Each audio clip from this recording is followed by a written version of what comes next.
All right, so another video on volumes of solids of revolution, except today we're going to talk about solids that aren't actually solid, they have a hole in the middle. And the nice thing is we're still going to use that formula. When I find the volume of a solid, I slice it up into cross sections that all have the same shape. So that's what we're going to do here. But what happens is, last time when I spun stuff around, it was actually solid inside. This time I'm going to have to carve a hole out. So basically what we do is find the volume of the outside, the volume of the inside, and subtract, okay? So if I come down here and look at this one, it says find the volume of the solid when the region between y equals cosine x and y equals sine x are spun around the x-axis. So I'm going to spin this around the x-axis. Okay, so I kind of have this kind of looking thing, which you can see over here. My drawing's not great. And basically, when I slice it, what happens is, when I spin everything, it's really spinning this around the x-axis like that, which is going to create a hole on the inside. Okay, so this is like where your x-axis came through, and I have this disc-looking thing with a hole in it. Okay, so hopefully you can kind of see that. My drawing is terrible today. I'm normally better at drawing these. I don't know what's going on. So I spin this around. There we go. That's a little bit better. Okay, and I have what's called a washer, okay? Now, if I want to find the volume of that washer, the volume would be pi times the big radius squared dx minus pi times the inner radius squared dx. Because I would have like this big cylinder, there's its volume, and this tiny cylinder, there's its volume, and if I subtract, I get the washer. Okay, but I don't want to have to do this twice. That's ridiculous. I can pull out a GCF here and say my volume is pi times r squared minus r squared dx. And since I'm adding up a bunch of them, the volume is the integral of that stuff. Okay, so here's like a general formula up here if you like that kind of thing. So the volume of a cylinder with a hole in it is outer radius squared minus inner radius squared. Now notice I'm not saying top minus bottom because it depends on the orientation. So I am always going to say outer radius minus inner radius or large radius minus small radius, and I'm doing that on purpose. So this is your large radius, and that's your small radius. So then, okay, all this talking, what's that mean for this one? So my outer radius goes from the x-axis to y equals cosine x. So I would have the integral of pi times cosine x squared minus my inner radius, which would be sine x. So pi times outer radius squared minus inner radius squared. And let's see, where are sine and cosine equal? They are equal at pi over 4.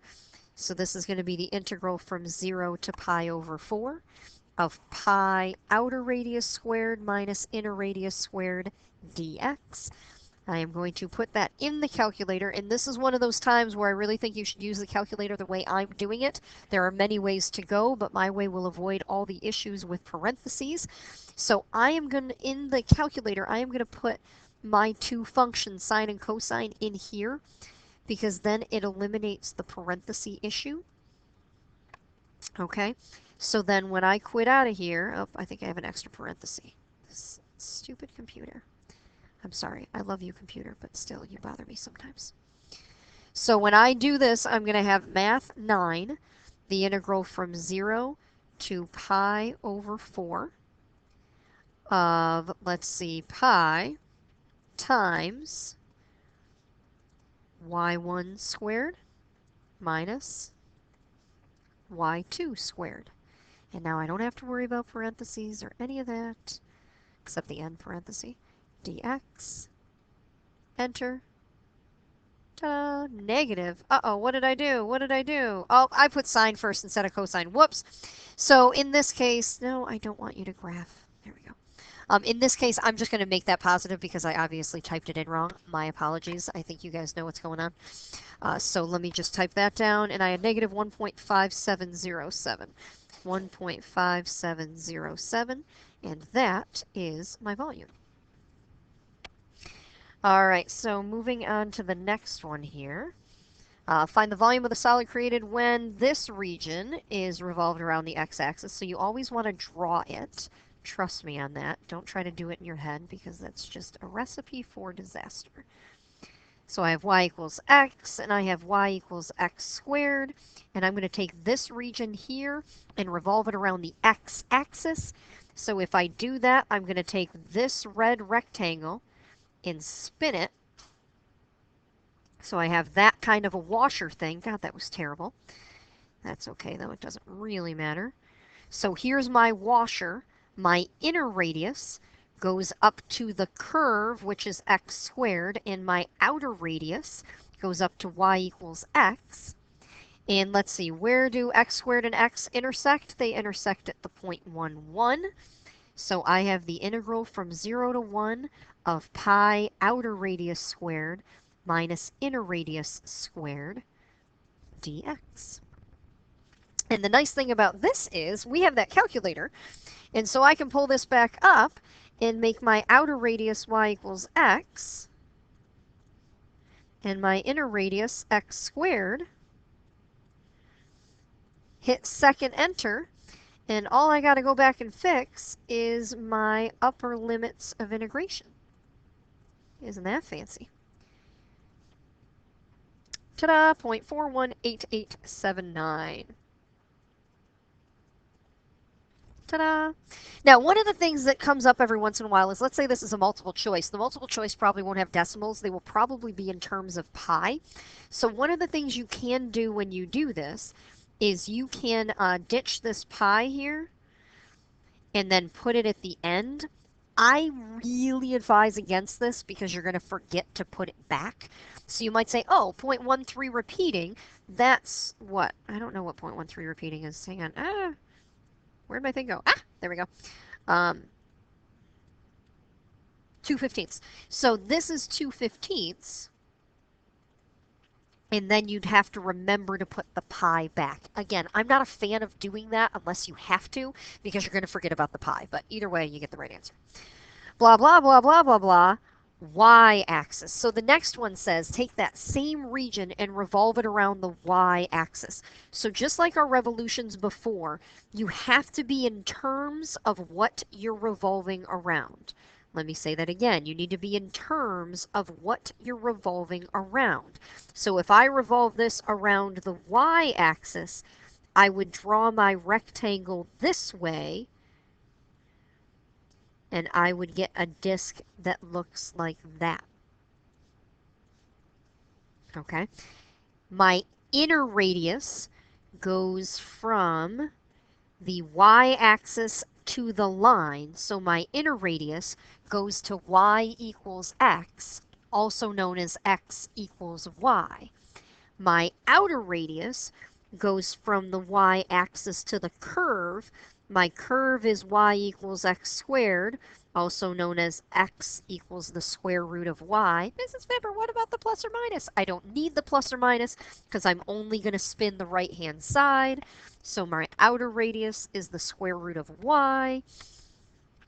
Yep, I'm done there. So then if I want to do my solid, it would be the integral from 0 to 1, because these intersect at the point 1, 1, so technically this time I'm using y equals 1, of pi outer radius squared minus inner radius squared dy.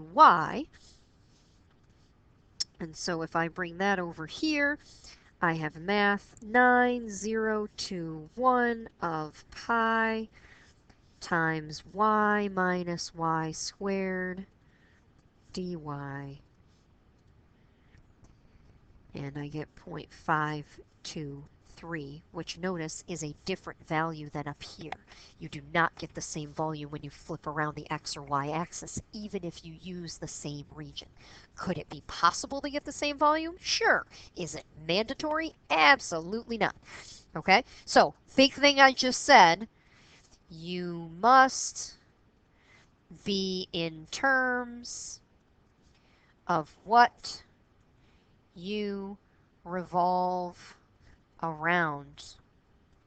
You must be in terms of what you revolve around.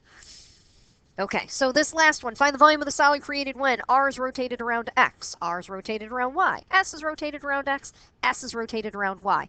I wanted to make this a shortish video, and I am at 10 minutes. I am going to press pause, so you don't have to listen to me, okay? And then I am going to do the work, and then the answers will show back up. So what I want you to do is do the work on your own and then check my answers. Okie doke? So I'm going to press pause, then I'm going to show the answers, and then I want you to do the work and check it against it. Okay. Ready, set, pause. All right, so what you should see in front of you are all of the answers here. Feel free to pause this if you need to check anything against yours. But I've got a 1.846 for when I spin it around the x-axis.